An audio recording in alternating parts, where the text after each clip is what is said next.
The problem with doing multiple shows is sometimes you forget to change things. I just realized, the written's on back there. No, folks, you're not mistaken. This is Apple Bites on Monday, 7:30 p.m. Eastern Time, and we are here having fun, taking a bite out of the apple and sharing it with you. And of course, we have sad news as we're coming on with the death of James Earl Jones, the voice of Mustafa. Oh God, I cannot. No, the voice of CNN. Later. John's like, I was confused. All right, folks. I'm always confused, so that's okay. That is true. Well, it's the rocker. The more you rock, the more your brain. Oh yeah, just so many years of headbanging and just total brain injury. All right, folks, we are here. We're about to have some fun. We are about to let the information fly. And Justin, since you are our new person today, why don't you tell the people who you are? Give them the spiel. Go for it. I'm Justin Cooke. I live in Columbia, Missouri, which is kind of dead center in flyover country, almost exactly. I've been writing since I was like 6. Spent most of that time trying to write novels, and then I got into comics, and I really loved it, and that's where I focused from there. Edge of Darkness is far future dystopia. It's kind of a biopunk thing where people are living underwater and they don't have any industry because how do you make steel underwater? So they grow everything in vats. So they kind of swim around in these squid suits that sort of envelop them, and they basically become a giant squid or a shark or whatever. And so they swim around doing stuff like that. And they haven't. The edge of darkness is the line in the ocean where the sun doesn't get any deeper, right? So everything's in complete darkness beyond that point. And they're trying to go back and see the sun for the first time in living human memory. Right. So Leonardo Romanelli is the artist. He did a lot of really interesting things with the red and the blue, which is deep underwater due to the way water works. It blocks red more than blue. So you use red for short, like close detection, so you won't be seen. And blue is more of a signaling color. So we took that and used those colors to kind of create the aesthetic down there. So. That's real. I think that's really cool how he did that with the underwater. I think the illustration looks really sweet.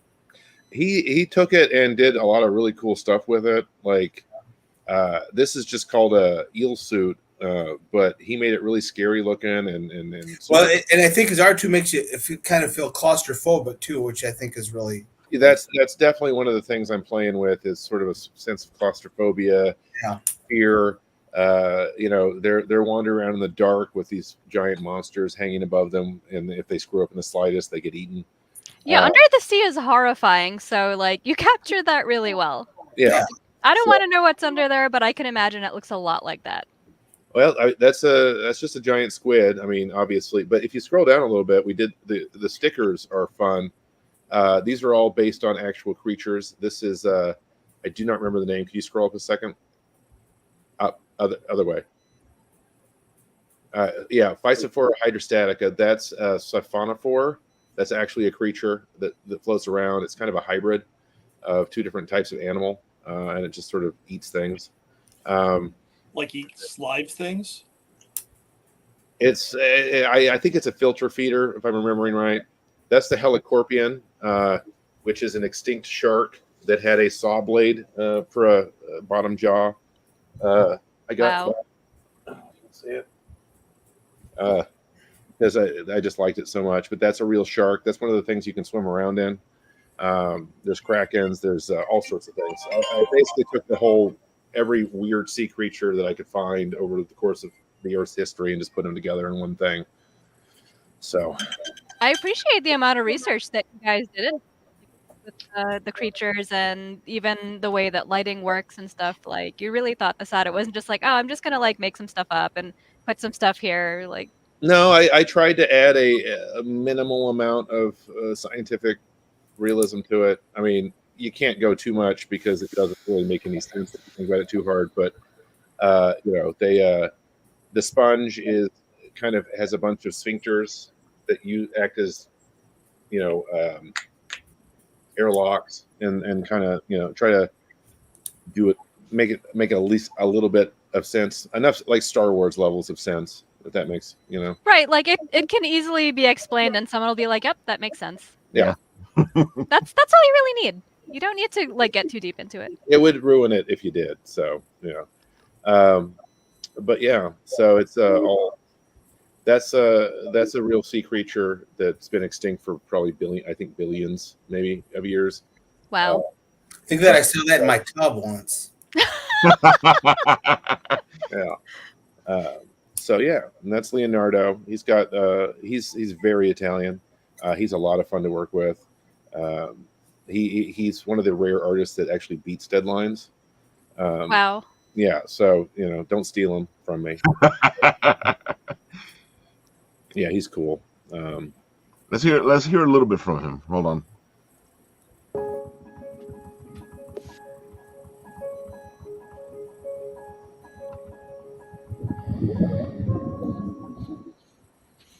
Hi, I am Leonardo, and I am the artist behind The Edge of Darkness. When I first read the script Justin wrote, I immediately understood its potential, and it empowered my artistic vision.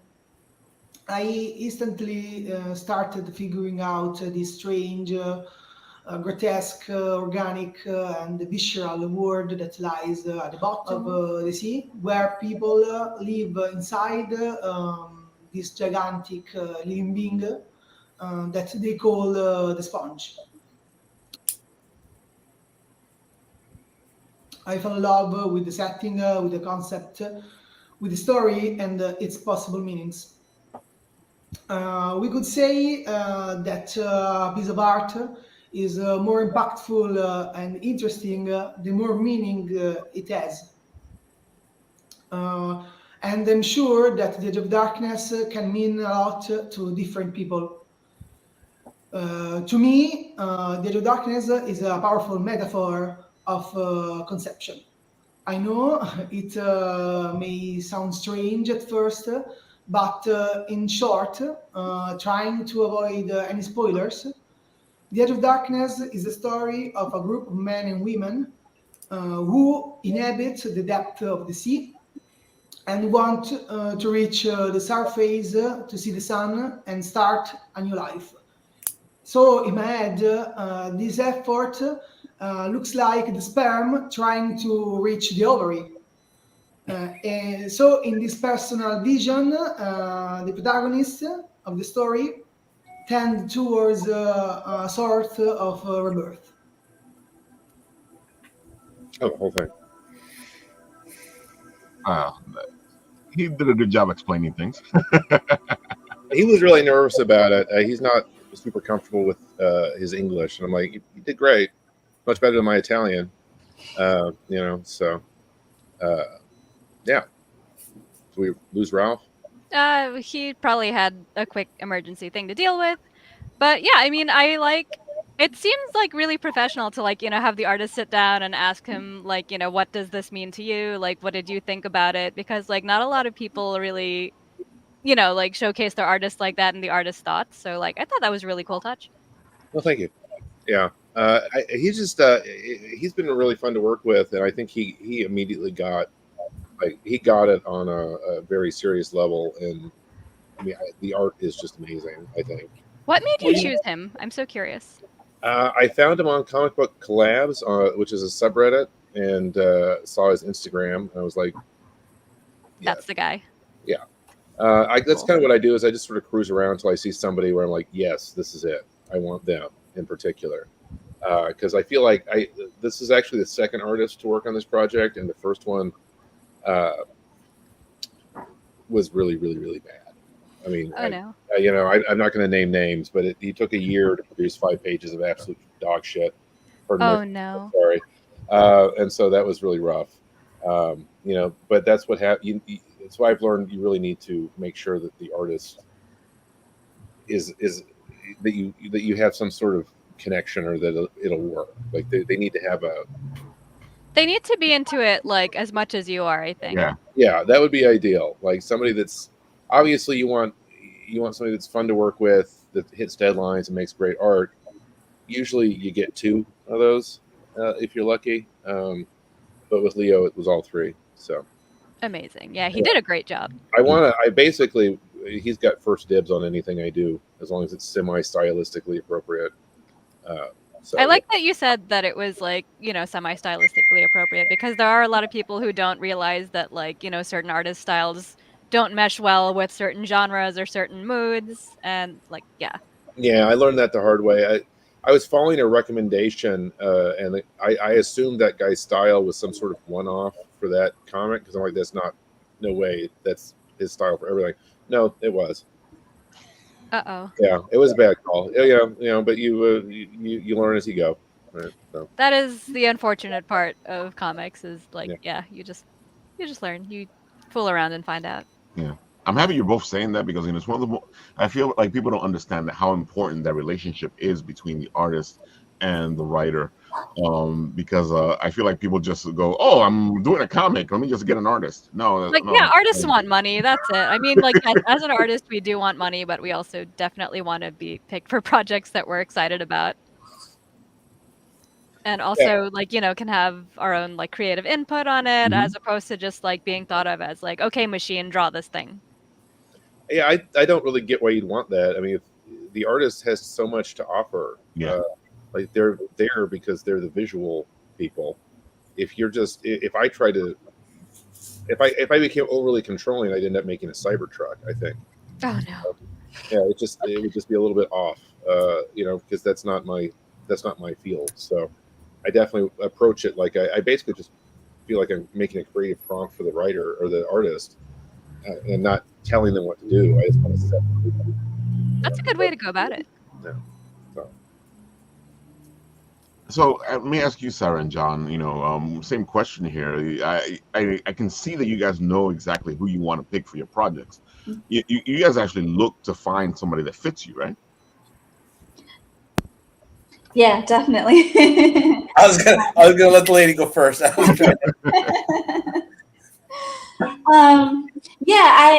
definitely do. I think the artist's style is really important, and has for sure been something that I've thought about in the projects that I've done. My longest term project is my series No Spell Lasts Forever, and the artist on that is Easy DeSavino, and I think he's a great fit for the project. He's really enthusiastic about it too, and just really, really into the project, and his style works really well. So yeah, that's definitely something I think a lot about.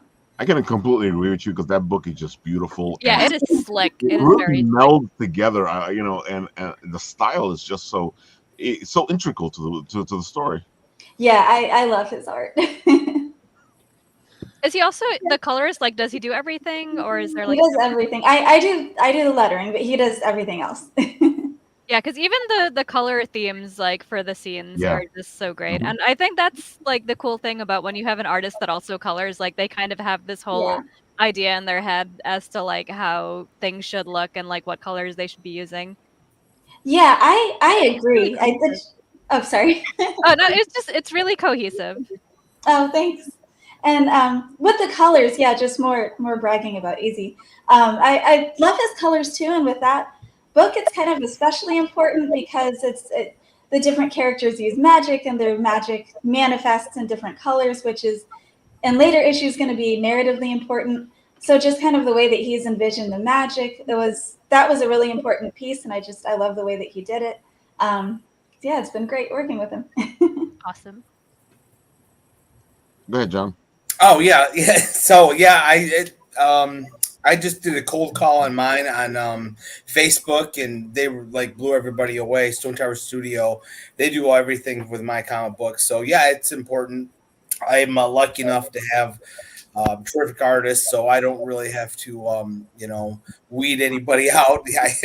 I've seen their work, and Fernando Malik, he does all of Alpha Dogs. He does a lot of my covers, and as you can see, he does a magnificent job. And then Alfredo Retmere, he does Dime Store Detective. And I don't have any complaints. I mean, we exchange notes, but that's about the gist of it. So yeah, it's definitely, you want somebody that matches the tone and aesthetics of what you're going for. You guys do an excellent job with that, And John, I feel like you're downplaying it, but I have to say, one of the things that makes your book so interesting and so catching is the fact that you actually pick these artists and they actually portray what you're trying to put out there really, really well. Yeah, because it's definitely not the writing. So, well, that's just the plus side of it. The art gets them to open the book. The writing gets them to keep flipping the pages. Absolutely, that's always been my philosophy. Yeah, I like I said, I was honestly just lucky with finding them, but just kind of picking the different artists that work for the Stone Tower Studio, and again, like I said, they get all the credit. They do such an amazing job with the art. Like I said, sometimes I'll sketch stuff out for them if it's something kind of complex, but for the most part, I just kind of let them go, and the script is the blueprint. But you definitely want a collaborative effort there when it comes to designing the pages. Oh, so you do like thumbnails and stuff sometimes too? Yeah, but if you look at my let me grab. It's really embarrassing. I don't know why they put it in there, but so with Alpha Dogs the Trade, there was a page that they did that has my sketches. I don't know if you can see this very good, but that's my sketches. Oh, that's cool. I appreciate a writer. I appreciate a writer that can do thumbnails because then you're someone who understands the space and the limited amount of space in a page, how much space the letters are going to take up. It gives you a deeper understanding rather than all right, I want 11 panels, half the page is going to be the establishment plot, and there's they probably want to kill me. Other panels. Yeah. Yeah, they just want splash pages or two panels. But you kind of have to have a understanding. I guess that comes with reading comics, for most of your life to get understanding cohesion there. So yeah, it doesn't have to be a masterpiece. It just has to be all right, this is where this goes, that's where that goes. I understand how this works. And as an artist, I always appreciate when someone gives me thumbnails and they're all right, this is kind of how I want this to look. And then it's either we fight about it and that's not going to work, or it's oh, thanks. Thank you for clarifying that. Yeah. That's all important, and it's funny because, we were talking about it and we're making fun of it, but I've met enough writers that sit there and I'll read a couple of them and I'm like, dude, do you know somebody has to draw this, right? Bro, you know what it is? They'll try to cram 14 panels per page to save money because they're oh, well, if I do that, then I can make the book a lot shorter. I don't have to pay the artist as much. Your artist is gonna hate you. They're gonna abandon shit. Because they're thinking, oh, it's per page, so the more stuff you put on the page, the more money you got to pay per page with a little footnote that says within reason. Exactly. I mean, I had to a couple of times split a couple pages off the first script for Edge of Darkness because it was one of my early scripts, and so you tend to overload the page, and have too many words or too much crap going on, and so there was a couple where it's just dude. Yeah, you have to just make it longer. You can get over that. You can learn it. I'll never get over when I was working as a colorist a while ago, and I was looking at the script before I started looking at the pages and coloring, and it was just there was this whole page with stuff going on, really fancy effects, and then it's the last panel is a library spans in the back and horses run through a field and the two characters are standing there by candlelight and just how do you do this? And I see what the artist did, and it had to be just this little tiny thing at the corner of the page with the characters there, a candle and two horses in the background and maybe a stack of books. And I was bro did what he can with whatever resources he was given. That's all you can do at that point. Justin, I have to say, like, you said it in the beginning over there, where you kind of looked at his art and said, all right, you do what you need to do. Which means, as the writer, you understood, okay, I see you have a vision, and you've actually stepped back and allowed him to have his vision, which is important, because you have some writers that they don't release control at all. I don't. I mean, like I said, I just don't even see the point in trying to be that controlling. If you knew what you were doing, you'd be able to draw it yourself, right? So, they're there to help. So, and hopefully the combination of the two visions is what makes it really pop. So. And it goes back to what we were saying, that relationship between the writer and the artist is important. It's like a marriage. Yeah, you have to. Yeah, you have to look at it. You have to make sure you two work together. Well, yeah, that raises a question in my mind. It's like, how do you know too much prose is too much for an issue? It's like, how do you gauge how much content you want to include in that one issue without like having 12 pages of 20 panels per page? Because you got to be able to express it visually and through That's word, when you right? hire an editor and you say, please help me. Like, I don't know what I'm doing. Here's the pages, here's some money, like, please help me. I also have to say, Paul, that I realized one thing. We as writers try to like describe everything, and if the artist is doing his job, then half our words are gone. Yeah, like the library in the background and the field of horses. Exactly. And the candlelight, the ballroom. You don't have to say any of that because it's there in the panel. Yeah. Yeah, I mean, that's the only thing the writer or the reader actually sees of what you do is the dialogue. So that's very important to get that right. That is one thing. I don't want to be. I feel like there's sort of a generic comic voice for dialogue, and I feel like you could stand to like add some like local flavor. Have people talk more like the people in that area talk, or what have you, or just more naturalistic. Because sometimes it can get a little bit. I call it Rin speak, when people start trying to do like fake Renaissance fair talk, and it's just irritating. I don't know, but now doth protest. So, I don't know. Yeah, those protest too much. I can't even. Yeah, you can't. Don't ever try to do a dialect that you are not absolutely fluent in, because it's going to sound like crap. More power to the people that can do dialects, because I like when I can read a good dialect, but at the same time, not everybody can do it. Yeah, it's like, if you know what you're doing, that's great. If you think you know what you're doing, don't do it. So Sarah, why don't you tell the people who you are and all the beautiful things, because this is a new project for you, right? Yes. So I am a comics writer. The series that I was talking about before is my kind of my longest running series, No Spell Lasts Forever. This is a new project. It's a sci-fi anthology called Faster Than Light that I'm doing with Lesser Known Comics. It's my first time editing an anthology, so that's really exciting. And the theme is family, and the little sort of tagline is in a fast-paced, futuristic world, how do found families of origin and why am I having trouble talking? And found families today. Stay connected. So it's all about sci-fi families, and it's been really interesting working on an anthology, kind of as opposed to an ongoing series. We've got 15 creators. It's 54 pages, 9 stories, and they're all awesome. I have a story in it with art by Kieran Quinn and letters by Lydia Monet, and editing on that one by Brittany Matter, who's an amazing editor. That's from ours. It's called The Chasm. And it takes place in the world of Mayfly, which is a sci-fi series that I'm in the early stages of developing along with Kieran.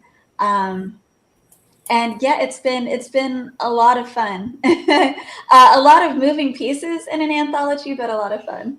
I gotta say, I like anthologies because sometimes you're trying to work on something like you're doing right now, and it allows you to work on it and not have to do the whole thing.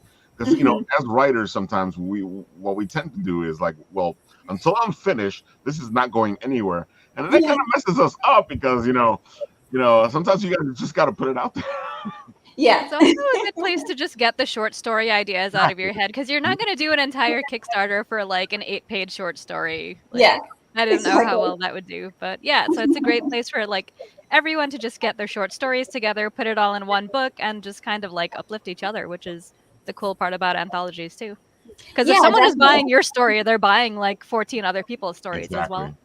Yeah, that's what I've really enjoyed about it, is just connecting with the other creators, and then also just knowing that they like the time and effort that they put into their stories, and then they've trusted me to kind of do a good job with it is really encouraging.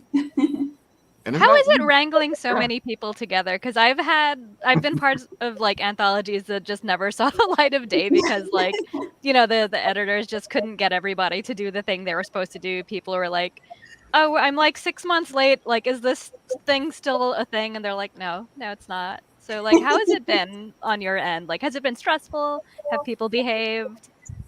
There have been more moving pieces for sure than with an issue of No Spell. Just kind of little things that I didn't anticipate that don't come up when you're working with just an artist. But the people who have submitted have been great. We had everything set up through Lesser Known Comics website for the submission. And so everyone kind of just submitted everything through their portal. There were maybe a little things, like some little edits here and there that I asked people to adjust, but not too much. For the most part, when the submissions came in, they were pretty much good to go, cool. Which was great. Let's work for you, yeah. Yeah, for sure. Makes life easier because I know I'm horrible. I tell people all the time I may be a writer, but when it comes to writing, I definitely need an editor. Yeah. Also, as an editor, how hard is it to suggest like things for people to change? Like, do they take it super personally, or are they like, okay, cool, I'm gonna change it? They've been okay with it. And they have in this case at least, it was just pretty minor things. But yeah, they took it well. And I think I felt a little bit more comfortable doing that than I think I would have, like at the start of No Spell, just kind of developing a relationship, mostly with Easy, but with other artists that I've worked with too. You kind of have that give and take. So if there's something that I would ask Easy to do, I kind of, I don't know, I think I've gotten used to kind of having those kinds of conversations a little bit more. And luckily they took it well. No one took it super personally. I gotta say, all these little bits look really fascinating, and your style for the book itself, the covers. Are you going for something? Because I feel like it's almost like that 50s style, sci-fi, horror type. EC, you think of the EC comics? Exactly, EC. Mm-hmm. Yeah. Yeah, I like that kind of style, and they kind of ended up being that way. When I was talking to the artists, I didn't specifically say go for that kind of style, but I think maybe the way I described sort of what I was looking for kind of maybe led them that way a little bit. But I like that sort of style, and that's kind of what I had in my head, I guess. And the logos too, the covers are amazing. The first one was by Don Monet. This one is by Mike Sears. And the third one is by Alex Gunther. And the header is by Tim Daniel at Second Rocket Comics. Nice. And I love all of them. I love the colors on that one. I'm such a sucker for like that sort of like purple, black, neon sort of feel. Yeah, I like that too. Yeah, this gives it a completely futuristic feel right here. It's like futuristic yet retro at the same time. Yeah, I love it. Which is why I was saying like that. Jetsons-y. Yeah. It has that 50s feel, 50s futuristic feel. Yeah. It reminds me of Lost in Space. It's cool. It's very cool. Oh, those I'm excited about. Those vinyl. Those are the decals are designed by Raymond Griffith, and I'm very excited about those. Those are cool. They're adorable. I think they're so cute. Oh, so you're putting a bunch of little things together. I see. Yeah, some different kinds of things. It's always had fun to have some different types of It things. is. This I'm excited about. This is one of the stretch awards, stretch goals. It's the digital poster by Alan Forbes, and he does kind of 3D art. Nice. He has a really cool 3D style. He did one for the last issue of No Spell. So he's doing one for this, featuring the main characters of my story. And that's a little snippet of it. It looks almost realistic. Yeah. Of course, there you go. Oh, who's that?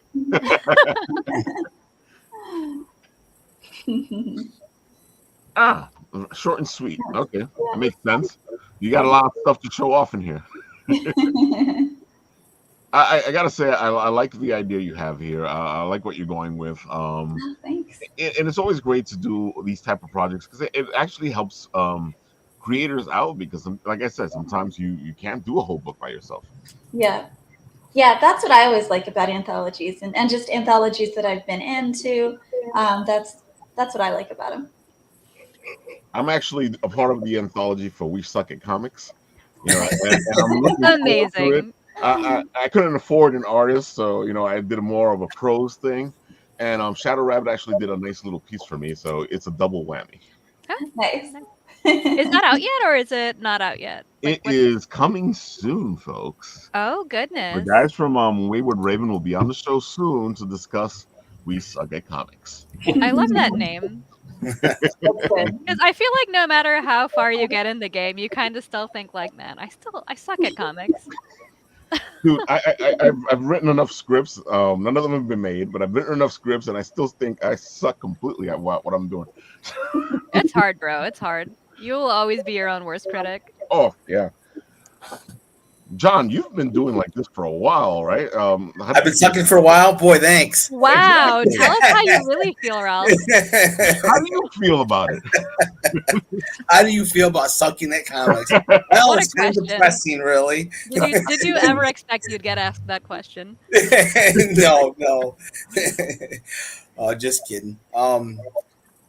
So yeah, I'm the creator of the Alpha Dog series, Dime Store Detective, which is currently on Kickstarter. We are 90% funded, so we're just almost there. We got, I think, 6 days left. So we are getting very close. And I also am the creator of Space really close. Yeah. So almost there. So hopefully somebody will watch it and put me over. And then so Space Cruise and Alpha Dogs and Dime Store Detective are my titles. Recently signed with a publisher, actually, so that's really cool. Source Point Press. We love great. Source Point Press here. It was great to see the news when it popped up on my feed, and I saw it from them first before I saw it from you. Yeah. Well, it's been going on for quite a while, and it was supposed to be hush hush till they gave the green light and did the announcement. So yeah, it's pretty cool, and we'll see what happens. So it's right now. Alpha Dogs, the graphic novel, is under for pre-order. It's Simon & Schuster. So if you want to go to Simon & Schuster, you can pre-order it. January 14th is when it drops in stores. Nice. And or you can get on my Kickstarter and help me get over the edge because I love all my comics. There's a tier with all my comics. So if anybody's interested in what I do, there's a tier with that, and there's other tiers. There's a really cool trailer. I don't know if you want to play it or not. I don't know if you guys have. Oh yeah, sure. I'll play it right now. We love a trailer here. Yeah, there's a really cool trailer. It's a really fun, thrilling comic series.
Cool. If that doesn't get you pumped to read the comic, I'm out of ideas. I gotta say, we know a lot about this book, especially from talking to you and from reading certain things. Uh, I love the fact that there's a detective surgeons in comics, because comics used to be about detectives, and then it went into the superhero. But it's funny because there's always this fine line between detective and superhero. So Yeah, yeah. This one is it goes back and forth 40 years. So whenever the comic's in color, detective, our main character, Detective Donald McIntyre, is on this hunt for a serial killer. Then whenever we go to black and white is when we flash back to when the detective is 8 years old, raised by moonshiners that get involved with this turf war. The Dixie Mafia, this gang, tries to push the family out of business. They're 4 generations of moonshiners, proud people, and they're not going to go quietly away. So they end up going to war with them. And at the center of the story is this evil entity that the detective's father and uncle inadvertently released, that was trapped in this cave in the Appalachian Mountains. That's where this story takes place. And it kind of raises all hell, and it may or may not have returned in the present. And there's this connection between the detective and the present after the serial killer, with this malevolent entity leaving kind of signs here. So it's got a lot of mystery to it. It's a supernatural story, hard-boiled fiction noir. So it kind of covers a lot of bases. It's a lot of fun, and people have been enjoying it. yeah, I love the mixture of things. I got my own detective supernatural guy from the little things we do when we do the Let's Write a Story together. So I just love it. Yeah, that's cool. Oh man. Yeah, I wasn't expecting a supernatural element to be thrown in, because I'm just like, all right, detective story, it's gonna be like a Yeah. murder or something, and then I see all of these like cultists and stuff, and I'm like, wait, what's going on here? Yeah, it's even got an occult in it with it, kind of an Epstein Island kind of vibe in the story at a certain point. But yeah, it's a very original story. You're not going to find anything similar on the shelves, I don't believe. There's not a lot of people that do, that crime mystery noir mixed with a supernatural element. So I believe it's a really original story. It's got moonshiners. It's kind of like a very dark episode of Dukes of Hazzard, because you've got these two guys. They're outrunning the cops in their muscle car back in '81 in the Dry County. And then as I said, they inadvertently released this evil entity that's been trapped by the Cherokee for hundreds of years. And it all kind of raises hell, not to give too much away. And then in the present, McIntyre sees that this evil entity has somehow returned, and he's got to figure out how, the where, and the why. So it's got a lot of mystery to it, and I think people really like that in a story. I think it's always wanting to turn the page to find out what happens next. I always love a story that's like, you think it's going to be one genre, but then it does have elements of other genres in there. Like, I love me a good mashup where something kind of breaks the mold. And like you said, like, it's something that you wouldn't see on a shelf normally, because it's like detective story is detective story. But like, this is like this detective story with like a cult monster. Yeah, I've never been not never been a fan, but I don't really watch romance movies or downer movies where it's just this one theme that goes throughout, and like a romance is fine for some people, but that same thread. I like when you're getting something and you're about ready to go over this precipice with, say, an adventure story, and then you get comedy, and it kind of takes that away, and it kind of always keeps you on your toes, and that's how I like to write my stories. Is you're always on your toes. You don't get lulled into this certain element of the repetition of like a love story or a certain other story. Right. It's not like, all right, well, I have to hit this and this and these notes here to like make it like a traditional story or whatever. Like, also, I have a question. Do you have the annoying ability to predict whatever is going to happen in like most media that you're watching? Yeah, and I think that's a really important when you write a story that's like a mystery or a whodunit. You got to lead them, but as soon as they kind of figure something out, you've kind of lost them. The audience so. I think it's really important to throw out those red herrings a lot, and always, like I said, always kind of keep fun choice because once they start kind of figuring something out, then and plus I hate the stories where it's a whodunit and it comes out of left field. I was gonna say it's like, oh, this guy off screen was the killer the whole time, and you're like, this is a huge slap in the face to my time. Yeah. What does he have to do with the story? Exactly. It's kind of a cheat. So, Knives Out, what's it, Ryan Johnson, I believe. Those are just really well done stories, I feel. Well, those are classic detective stories where, you know, the people in the mansion and the, you know, that's that stuff that we grew up on, and that's that stuff from the 40s and 50s. You know, that's that classic, really good stuff, just modernized and you know, brought into, you know, our time. Yeah. I mean, Dexter Detective is kind of harkens back to the old 1940s, you know, like Maltese Falcon and LA Confidential, True Detective, but it's got that superhero spin that I think supernatural spin that people will really enjoy. Completely agree. And these covers help you sell. Yeah, the covers are awesome. Let's do those covers. We didn't see that's right. We didn't see the whole thing. We stopped. I kept walking. I was like heading in that direction. He goes, let's watch the videotape. Sure. Here we go. Dude, look at this beautiful cover. Yeah, it's Fernando Malik, who is the interior artist for Alpha Dogs. He did that cover. He did an amazing job. I wanted something kind of spooky with the woods, and that harkens back to the first issue. Yeah. That's how he becomes involved in the case in the first place. He goes to the woods. This woman is left in this Christ-like display in the woods, but she's left over the burial grounds. The detective's father and uncle buried multiple bodies 40 years ago. So automatically this killer's made the connection to him and of the murders that happened 40 years ago involving his dad and his uncle. So already when you first open up, there's a big splash there. Dude, this is amazing. It looks really good. Yeah, you get the vibe that there's a cult involved too, without even seeing the cult. Because when you see the body hung up like that, you're just like, some weird cult shit's happening. Yeah. Well, wait till you see the cover of issue 3. Then it really throws the cult in there. I love this one. Look at this. Yeah, I wanted the Mall, the Femme Fatale cover, Yep. and they did a great job with her on that. She's laying back on the 73 Barracuda. So the Barracuda, I wanted the car to be kind of a character in the story itself, kind of like the supernatural car, Knight Rider. And my dad, he fixed up 73 Barracudas. He was a big muscle car fan. So the car is what the Moonshiners drive because, as we know, that's how NASCAR started. Moonshiners out running the cops. So Dad had that muscle car, so it's 73 CUDA, and then it gets the father gives it to the son, so the son drives it in the present time as well. So there's a connection, you know, because one of the themes is the father and son, with the son, never giving up on his father's innocence and good guy, even though he's been vilified by the town. No, it's a beautiful cover. She's giving me like Jessica Rabbit vibes. Oh, yeah. Someone else said that too. Yeah, that's very true. Like, I'm not mad about it. No.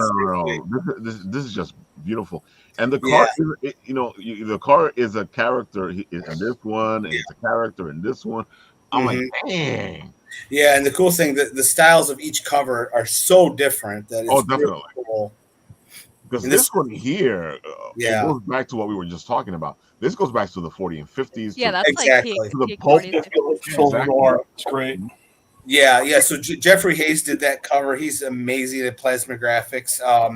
I saw his cover of one of his books at a Comic-Con in Toledo this year, and I said, "Oh my God, I have to."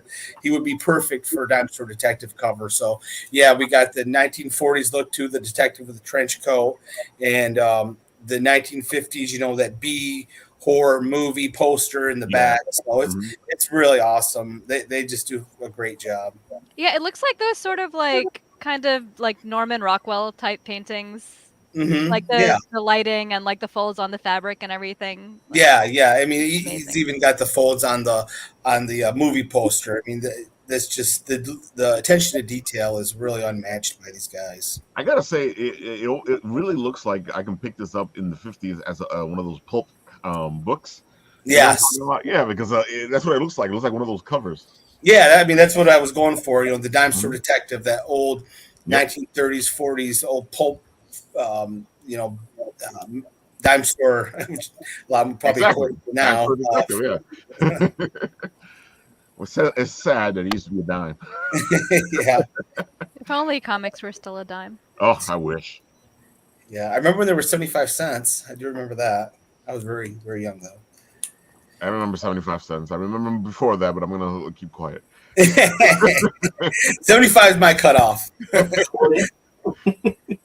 And there's issue 1 for $10, and then you can get issue 4 for 12, which I think for 24 pages is really fair, considering because the price of paper has skyrocketed. You're seeing a lot of $15 books. Oh my god! Yeah, it's like it almost doubled. It's ridiculous. Yeah. Yeah, I went when I print up Space Cruise, and it went up 80 cents in a span of 2 weeks. So I was like, oh my god, per comic, so that's the cover I was telling you about. That's you can really, it's just a little small now, but that has the cult members. So the cult members dress up like what they believe the evil entity looks like. So it's a cult. They all dress the same. It's got the cloak with that mask on there because that's what they believe they call to the evil entity. And then in the background of that cover, which is just it's this cover here next to me, it's got the hieroglyphic cave on there as well with the brother. So it's really awesome. It's my son's favorite cover. So it's a very cool cover. Yeah, this is another one of those covers that actually looks like it should be on the pulp version of the book. Yeah, definitely. Oh wow. I love the fact that you have it easy for people to just jump in and get whatever they want to get. Yeah, and all credit goes to Lucas Sharita. He's my letterer. He does the graphics, does the page. I'm not computer savvy enough to do that. So, and then there's a special edition on here, so you can get the comics for their price. If you pay $2 more, then I sign the cover of the book and your name's on the thank you page, which is kind of cool for some. Nice. I enjoy it when your name's on the back of the comic and then the thank you page, and I sign it for just $2 more. And then here you can get the digital version of all 4 issues for only $19. 2 of the issues are 28 pages, so you're really getting a lot of bang for your buck. So, how long is this series? Are you at the end here? 8 issues. 8 issues. Okay. Yeah, they're all written out. Story. Yes, this is the middle, and there's a really great cliffhanger at the end. I think people really enjoy. This is the special edition for $39. Then you get all 3 issues. Then I sign them, and your name's on the thank you page. Plus, you get the digital version as well. Yeah, I gotta say, like I said, I really like the fact that you're really laying it out here, going, "Hey, look what you can do." Yeah, and I think people like I said, it's just me, so I don't have a big readership. It's just me promoting so far. Which now that I've got a publisher, hopefully that will kind of be a Wi-Fi signal to my work, and it'll be exposed by more people. So this tier has got the graphic novel to Alpha Dogs, which is all the issues that have been produced thus far. It's at Space Cruise issue 1, and then all 4 issues of Dime Store. So on this tier, it's pretty much everything I've done. I love the everything ones because sometimes once you like somebody, you're like, how do I get the rest of the stuff? Yeah, I'm still trying to track down some of Ed Brubaker's work. I'm a big fan of his. So. And then this one is every cover of the comic, and this will be the last time I get to offer this tier because I'm almost out of the 2 variant covers for issue 2, and I'm really low on the regular cover for issue 1. So this is probably the last time I get to offer every cover for Dime Store Detective, and they all look, as you can see, pretty cool. You heard, folks. This is the last time, so you better get it. And here's with the original art, of course. Yeah, issue 1 was hand drawn, and then half of issue 2 was, and everything else has been digital. So there's only very few of the original artwork that's going to be available. Again, a limited type of thing, folks. You collectors out there should be jumping on top of this. Yeah, and if Alpha Dogs is a success with my publisher, then they're going to publish the graphic novel of Dime Store Detective. So if it's successful, then hopefully Dime Store Detective will get popular enough that if you're a collector, maybe the original page will be worth something. Who knows? That is true. That's how you get it. We can And hope. folks, It's folks, cool. don't Just got come back original here art. if you guys aren't on eBay selling all this stuff already, because I see some of my friends' stuff on eBay for like way more money than they sold it for. I see somebody I know. I was like, wow, that was pretty cool that they had some of their work selling really high. If only they got a cut of that. I know. I And in wish. the preview pages, this is the gang tries to. It's in black and white because again we're back in 1981. This gang tries to run the detective's father off the road, and he doesn't care for it too much, and so they end up. Well, I don't want to give too much away, but there's been a murder up ahead, and then here we go back. He's thinking of his father, and then we go to I back love to that transition. present time. That's a nice transition right there. Thanks. Yeah, we got the heads in that position. It's Yeah. it's really I think a good idea when you do cuts to have. You'll notice with movies, someone will be picking up a cup, and then the next one they'll be drinking it. So you want to transition for the reader. It's just a good way to transition, I think. And here he's got his a box with his dad's stuff. He's got his dad's cross necklace because one of the themes is this connection between a father and a son, and the son not giving up, kind of carrying the family torch for most of his life. It's been kind of a burden to the detective. Great writing job. I tell you, I love how you craft all this stuff together. It's good to see, some good writing. Thanks. Yeah, it's because this industry is always geared towards the artists. So what we do sometimes kind of gets lost in the shuffle. Yeah. The artists are the sexy guys. The writers are the nerds. Yeah, it's just like a band. Yeah, exactly. We're the drummer. The lead singer or the drummer. Yeah. So let me ask you this, guys, because I know I'm interested. All of you, how do you decide which project to go with? Because I know myself, I have so many projects that I can actually go with at any point. How do you decide which one goes? Because with me, it's always the whoever's leading, which means like if I'm working on this right now, then this is where it's going. Whichever one of you guys. I was going to let somebody else talk. I already took enough time up. Justin, you go first. Well, basically for me, it's just whatever I'm actually able to do. This Edge of Darkness just hit. Like I opened up Scrivener and started writing it, and I finished it. So I'm like, let's make this. And then SWAT was my other project. That's 36 issues. So I finished that, and then we were producing that. So I basically I just have to have the inspiration to move forward with the project, and that's when I start worrying about hiring an artist. But I have like God knows how many one issue perfectly fine ideas that I should probably develop and will one day, but they're just kind of sitting there because it's not quite ripe yet. So I guess we lost him. All right, Sarah, what about you?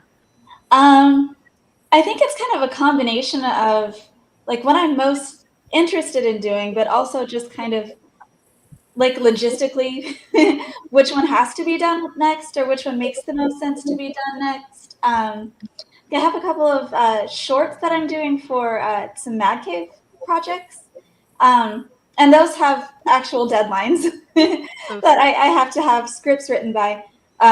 So those obviously, like, that's going to take precedence over anything else.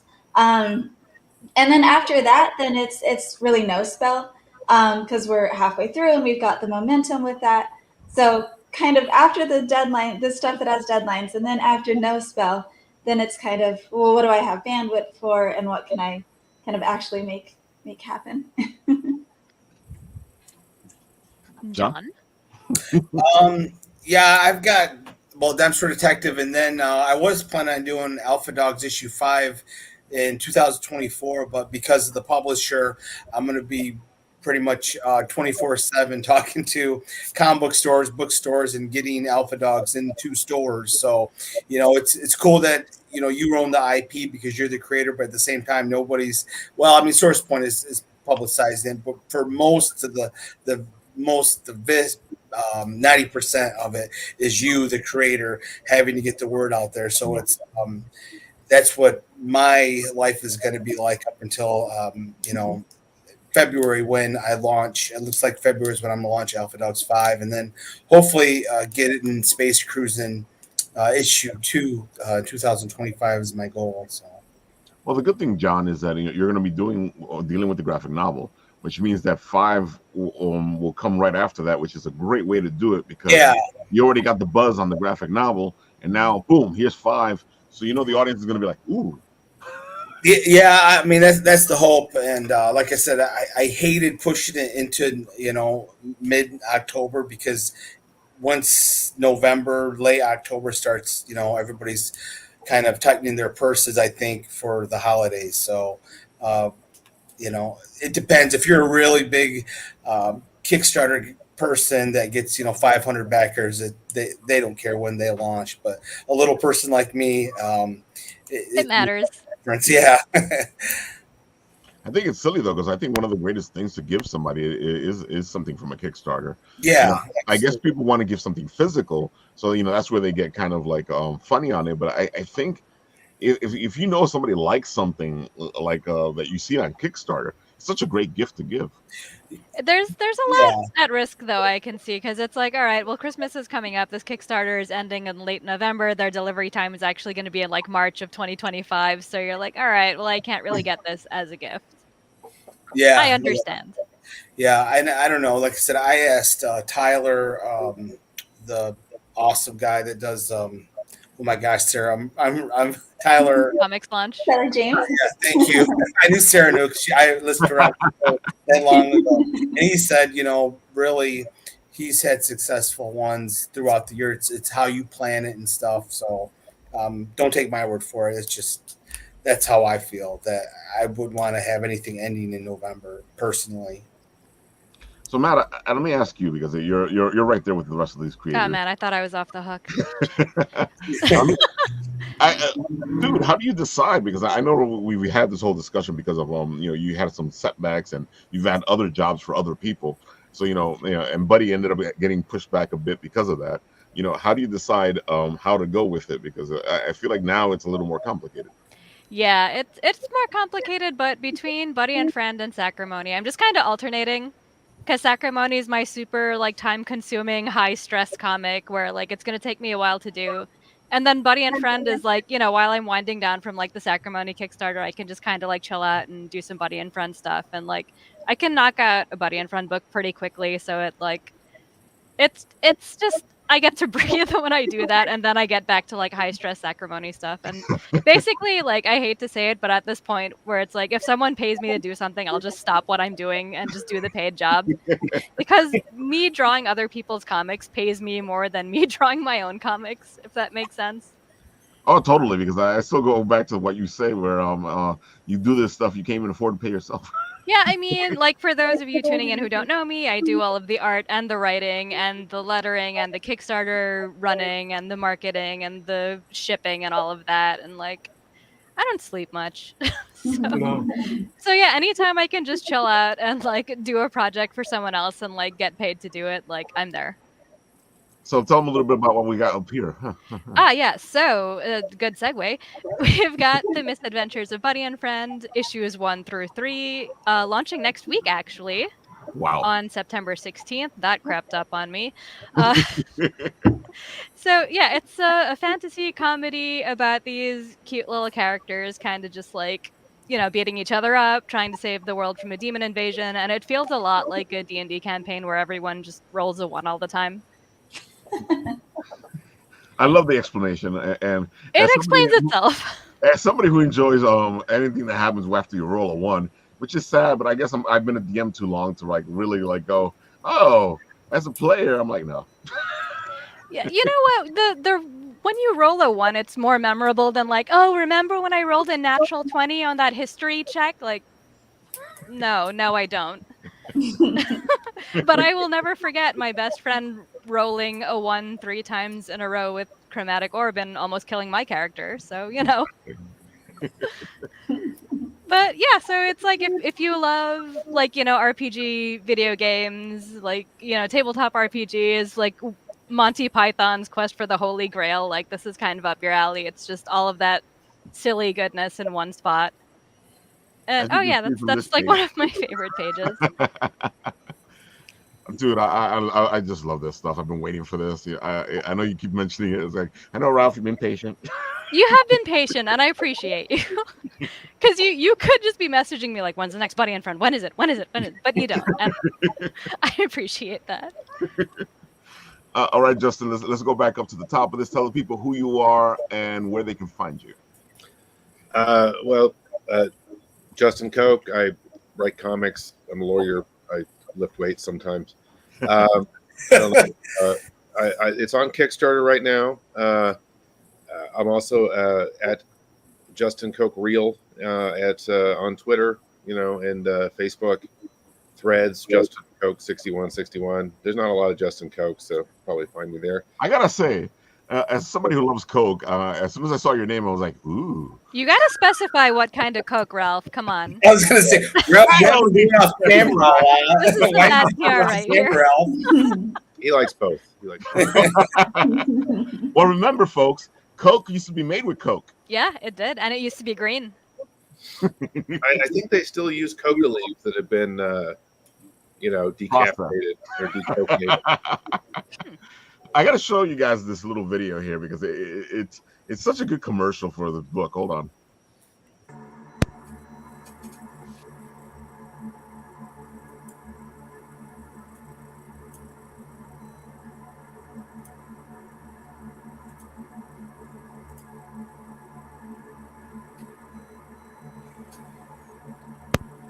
Nope. Nope. Dude, that is such a great commercial for your book. Well, thank you. Yeah, I found some free footage from I think the national some government organization, and I used it. So it's a whole lot of nope. Dude, yeah, like we should be watching the video in the green room, and I'm like, whoa. I'm glad I was kind of late and didn't see that in the green room so that I could have this reaction. All right, Sarah, your turn. I am Sarah Cooke. I'm a comics writer. My sci-fi anthology, Faster Than Light, is live right now on Kickstarter.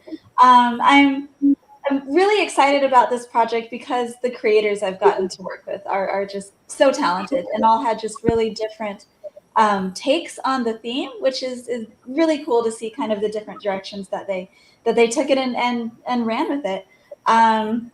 It's live through Thursday, the 25th. And yeah, you can find me on Instagram at Sarah C Comics and on Substack, sarahlindsaycook.substack.com. There you have it, folks. Go check her out. All the places she just said. And go get the book, man. What are you guys waiting for? Yeah, seriously, you're getting like a bunch of different stories. Like it's not just the one. I don't want to hear Ralph, I'm lazy, because I'm putting all those things right into the comment section. So you know, Ralph, I'm lazy. Go check it out. I couldn't find it. Exactly. John, why I put the next one into the comment section? Go right ahead. Yeah, so my name's Jon Dexter. You can find me at Real Alpha Dogs on X, at Alpha_Dogs_comic on Insta, and sometimes you can find me on Facebook. They kind of bury me, but yeah. So I got Dime Store Detective. It's got 6 days left. We're 90% funded. So yeah, check it out. Let's see. I'm trying to think what else I do. Oh, I got the Space Cruising. You can check out. You can go to the Kickstarters. If you highlight my name, you can see the trailers for all the rest of my Kickstarters, Alpha Dogs as well. The trailers are really cool. The covers are awesome. They are. And yeah, I practice karate in my basement sometimes. Cool. Oh, you're a martial I artist. I was trying to outdo him with the weightlifting. Sorry. I gotta say, you're a total '70s kid Yeah, I'm just kidding. because I know all this stuff that you're interested in. Is me from the '70s. Oh, really? Yeah. It's I've always loved. I love Ed Wood. I don't know if anybody knows who Ed Wood is, but I Oh, love the definitely, yeah. nostalgia of the old B movies, and I loved LA Confidential. So yeah, I get a big kick out of the the look, the aesthetics that Lone Detective against City Hall. It's always been intriguing to me. So hopefully, it's intriguing to somebody else, and they'll pick up the comic book. I gotta say, like, you had some great detectives in the '70s, and I think people forget that the '70s had its own version of pulp, of noir. Yeah, definitely. Raymond Chandler, I'm a big fan of his. He did a lot of awesome, Bogart movies from the Oh yeah. 40s. They're based on his books. In the 70s, I don't know if anybody knows who Elliot Gould is. He did started in a movie based on his book. I just love Raymond Chandler's.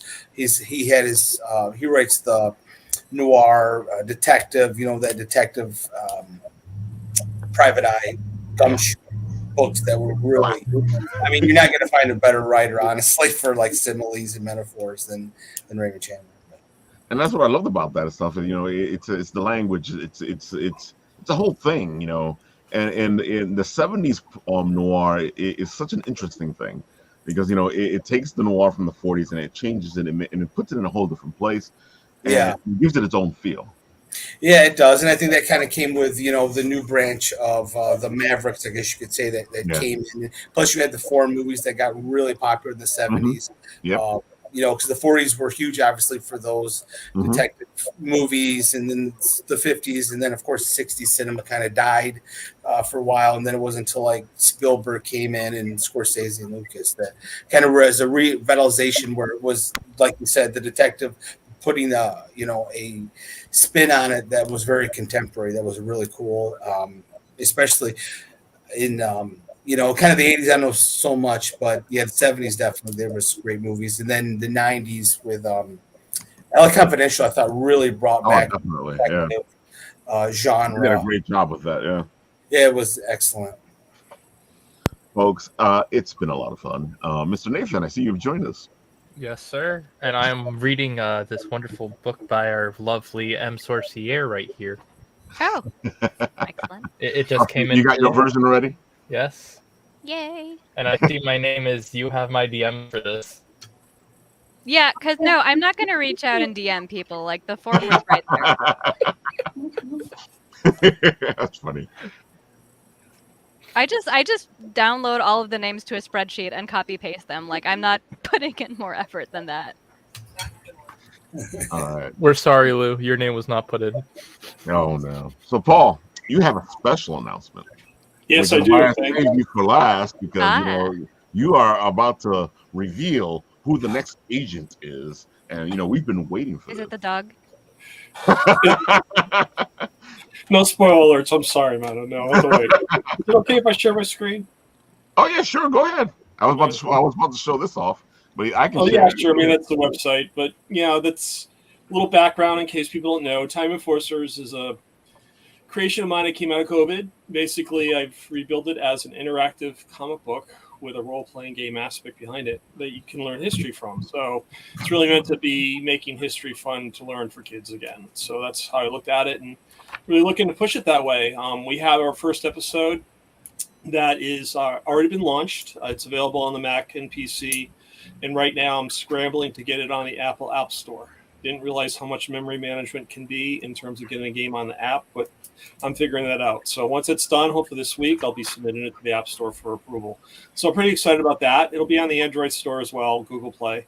It's all set to go. It's just a matter of, like Matta said, marketing. It's the worst part. Literally the worst part of anything is marketing. Yeah, I mean, just creating content for the marketing alone is just another job unto itself. But that's okay. I love it. It's fun. Yeah. And so, a little background. Let me just flip my screen here. Give me 1 second. I got to say, we were talking in the green room about how difficult the code is. So, yeah. Even when it should work, it doesn't. Tell me about it. So this is our intro to Time Enforcers. And then this is our contest. So this actually came out of a YouTube poll that we did, and come the Garden State Comic Fest last June, I thought it'd be great to have a contest over the course of the summer. So the idea was for my fans to come on to Time Enforcers, just help us decide who the next agent will be. And we had 3 groups to choose from. The first was Hatshepsut, who's the Queen Pharaoh of Egypt, which I thought was really cool. Did some research on her. She was really an amazing person in terms of a time when women didn't really come to power. So it was really cool background on her. Is it true that she wore like a fake beard to look like a man, or was that just like a myth? I haven't gotten that deep in the history yet. I'll let you know. All right, I was hoping I will somebody make that matter answered and let you know. As far as I know, that's what the legends say. But I will double check the facts on that and let you know. How about that? Is that good? Excellent. I appreciate All right, that. cool. You're welcome. Doing the Lord's I'll just work do that here. for you personally. I'll get that done by the end of this week. So the other group we have, the Knights Templar, so Richard Lionheart and Joan of Arc, who I've always been fascinated with in terms of history. And then the last one is Togo, the dog who ran the Serum Run in 1925 in Alaska. So it's just, these are the 3 groups of characters we have to choose from. And the nice thing about it was we were offering prizes. So we have a grand prize that's going to go out to one winner. We're going to offer a year subscription to our magazine. It's the digital magazine that's being produced. It goes in tandem with the game that is that we've currently launched. It talks about the backstories of some of the characters, as well as provides real life history of who these characters are based off of. So in the first issue, we talk about feudal Japan's. We go into some history about the samurai, which is really cool. I've always been fascinated with the samurai in terms of the Magnificent Seven. That's how I got into the whole Japanese aspect of it. We have a sheet of vinyl stickers that we're offering. We actually have an 18 by 24 poster that I designed and produced. It'll be signed. It'll come with a certificate of authenticity. Say that right, Paul? And then not one, but 2 baseball caps. We got one with the hourglass and the atomic clock. And then a Time Enforcers t-shirt, which I love. So that'll be the grand prize. Oh, I also forgot, we're going to offer a color print of the winning character. So you'll find out who that is in a minute. Nice. Yeah, it's a cool I gotta package. say, folks, it's worth it just for the hat alone. I love have me some one, hats. And that hat is really nice. You have the hourglass one, right? Exactly. Yeah, I saw a photo of you wearing it. I was like, wow, where did he get that hat? Yeah, I got them. I'll send you one, Matt, if you give me your address. Yeah, I got your email, and then I was like, I'll get back to it, and then I get like mailing lists from everybody, and then I just I don't know what happened, and then she started shipping things out herself. I do try to follow through, so please give me a chance, and I'll try to follow through on you. But just not ending there, we do have 3 runner-up prizes. So again, we have the subscription to the magazine, vinyl stickers, and a T-shirt. So I'm trying to give out as much stuff as possible. And the other thing was, everyone entered got a free set of digital wallpapers. So everyone's a winner in my book. When it comes to a contest, you want to take time to enter it. I want to make sure I can give you something for your time to do so. So with that being said, before we announce our contest winners, I just wanted to let you know there are only 2 votes that separated the first and second place winner of the Time Enforcers Next Agent contest. So with that, drum roll, please. And the winner of the Time Enforcers Next Agent contest is...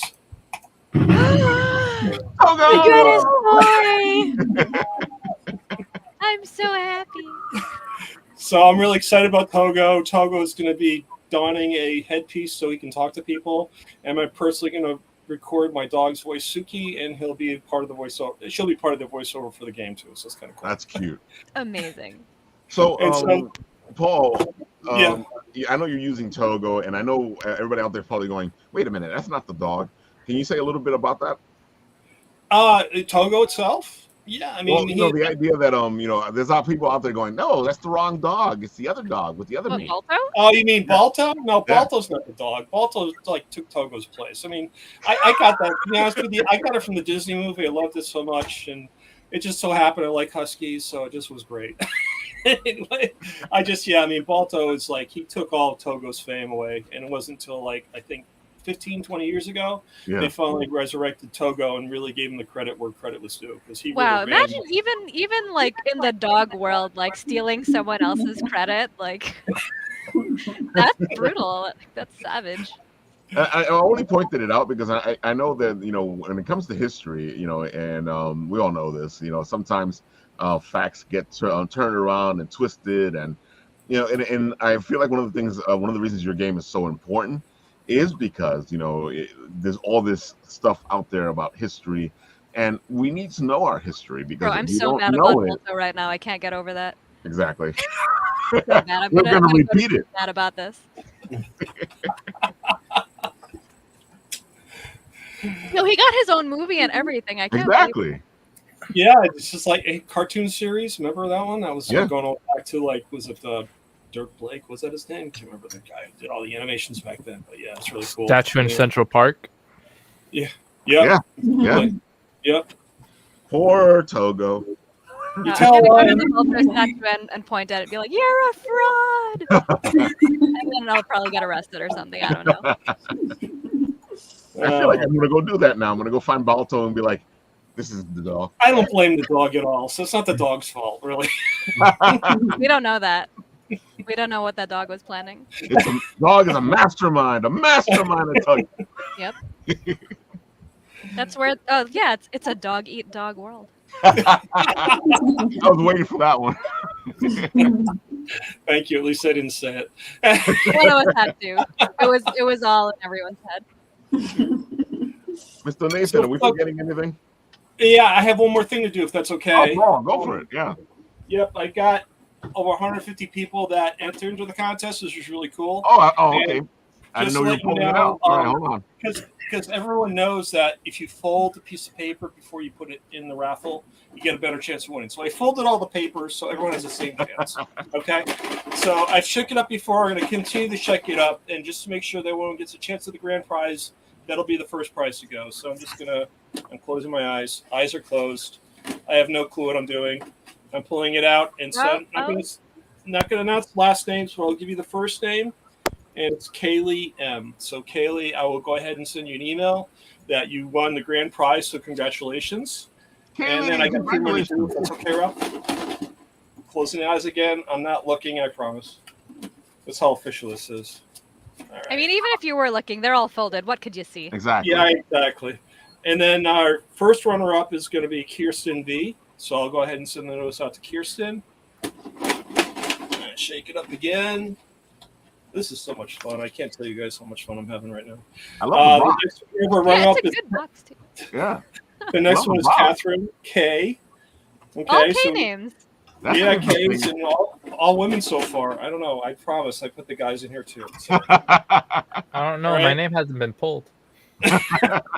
Well, believe it or not, I got another lady who won. So we have Linda B. who got our last runner-up. So those are the 4 winners. So really appreciate everyone who took time to enter this contest. It really meant a lot to me. Thank you.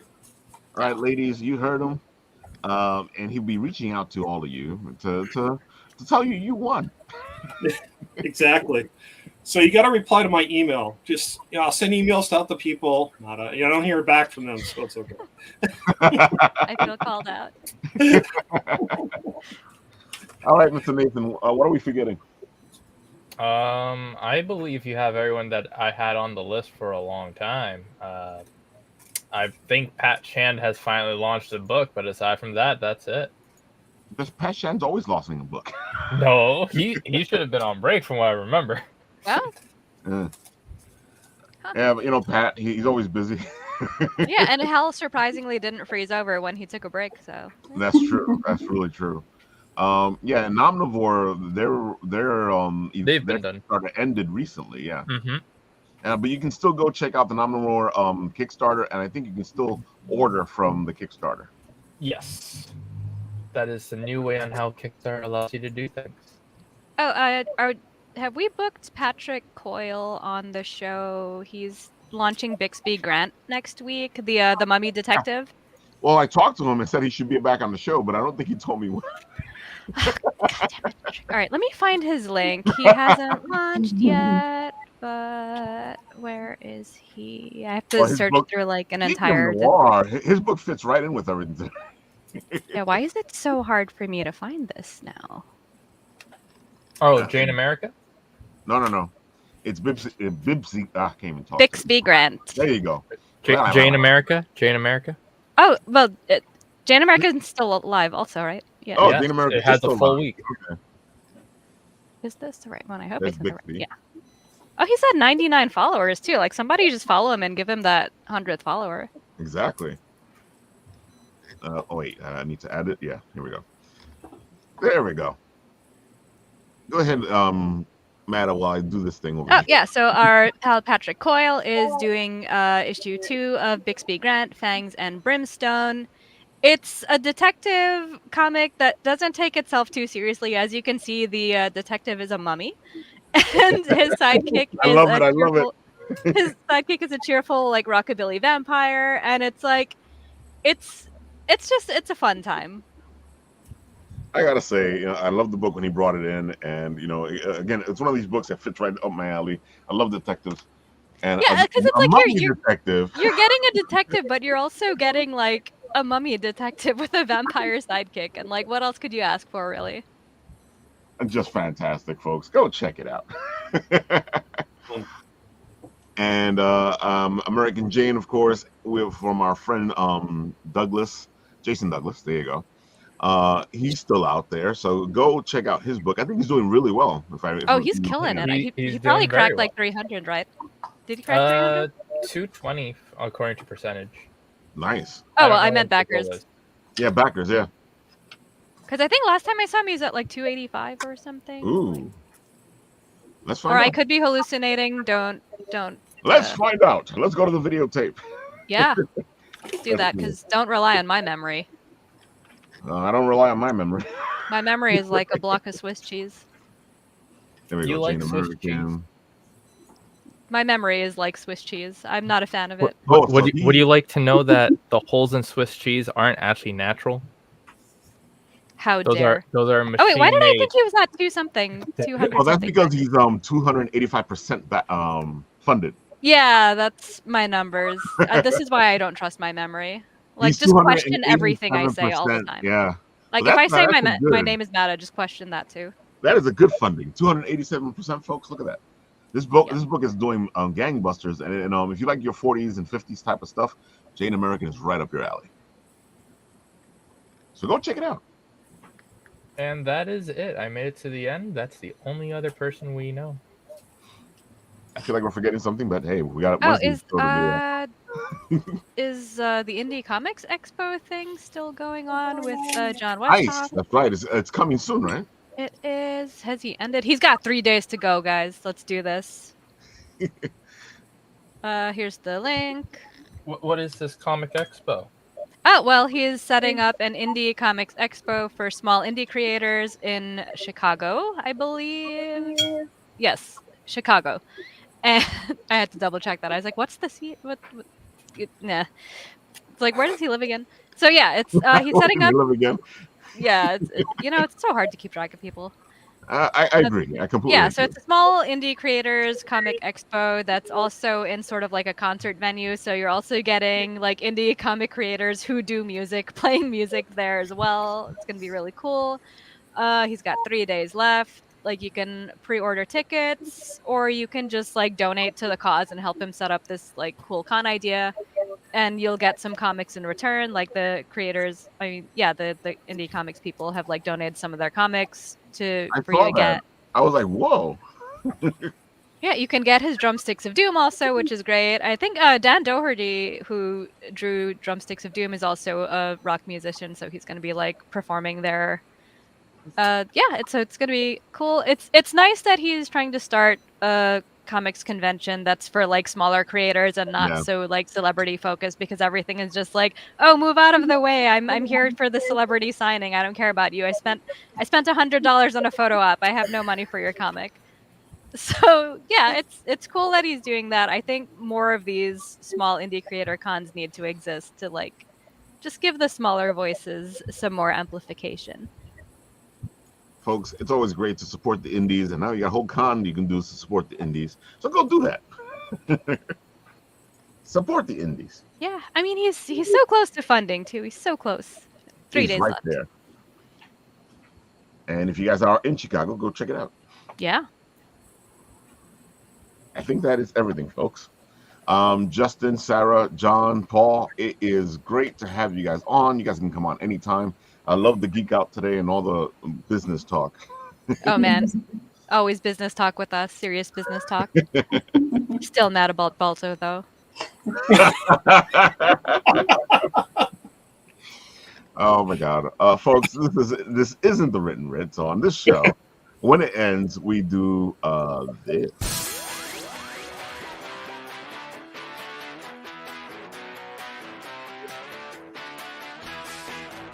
To be on Wednesdays at 10:30. Oh wait, this is Monday. Oh, Monday at 7:30. I guess we're gonna do this again next week.